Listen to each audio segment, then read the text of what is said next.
আসসালামু আলাইকুম রহমতুল্লাহি ওয়া বারাকাতুহু। এখন চলছে রমজান মাস, সামনে ঈদ আসতে আর মাত্র 2 দিন বাকি আছে। এজন্য একটি মাসআলা বলা খুবই গুরুত্বপূর্ণ মনে করছি। আমাদের বাংলাদেশ সহ পৃথিবীতে অধিকাংশ মসজিদ রয়েছে, যে সমস্ত মসজিদগুলোতে ঈদের নামাজ আদায় করা হয় না, বরং মসজিদের বাহিরে ঈদগাহ থাকে, সেখানে ঈদের নামাজ আদায় করা হয়।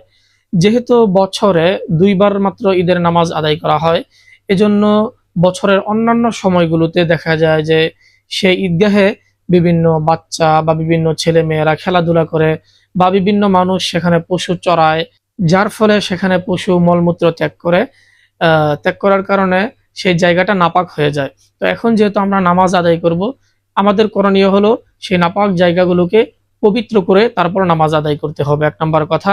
দ্বিতীয় কথা হলো, সেখানে পশু চড়ানো কিংবা খেলাধুলা করা বা বিভিন্ন অন্যান্য কাজ করা, এগুলো জায়েজ না নাজায়েজ, এই ব্যাপারে জাস্ট অল্প সময় আমরা জানবো। তো এই ব্যাপারে আল্লামা শামী রহমতুল্লাহি আলাইহি তিনি তার ফাতাওয়ার কিতাবে স্পষ্টভাবে লিখেছেন যে আপনার এখানে ঈদগাহ যেটা থাকবে, ঈদগাহ এটা সম্পূর্ণরূপে মসজিদের হুকুমে থাকবে। অর্থাৎ মসজিদে যেমনি ভাবে খেলাধুলা করা যায় না, পশু চড়ানো যায় না, বিভিন্ন বিক্রি করা যায় না, ঠিক তেমনি ভাবেই ঈদগাহ যেটা থাকবে সেটাও মসজিদের অন্তর্ভুক্ত। ঈদগাহের মধ্যেও খেলাধুলা করা জায়েজ নাই, পশু চড়ানো জায়েজ নাই, বিভিন্ন মার্কেট বসানো, এগুলো কোনোটাই জায়েজ নাই। এখানে মূল কথা মনে রাখতে হবে যে ঈদগাহ এটা সম্পূর্ণরূপে মসজিদের হুকুমের অন্তর্ভুক্ত।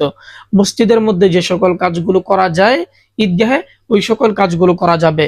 আর মসজিদের মধ্যে যে সকল কাজগুলো করা যায় না, ঈদগাহের মধ্যে ওই সকল কাজের একটাও করা জায়েজ নাই, কোনো অবস্থাতেই বৈধ হবে না। সুতরাং আমরা যারা এই সমস্ত কাজে লিপ্ত আছি, বাচ্চা খেলাধুলা করছি বা প্রাপ্তবয়স্ক হওয়ার পরেও খেলাধুলা করছি, আমরা বিরত থাকবো এর থেকে। যারা পশু চড়াই, আমরা সম্পূর্ণরূপে পশু চড়ানো থেকে বিরত থাকবো। আজকের মতো ভিডিওটি এ পর্যন্তই। দেখা হবে অন্য কোনো ভিডিওতে। আসসালামু আলাইকুম ওয়া রাহমাতুল্লাহ।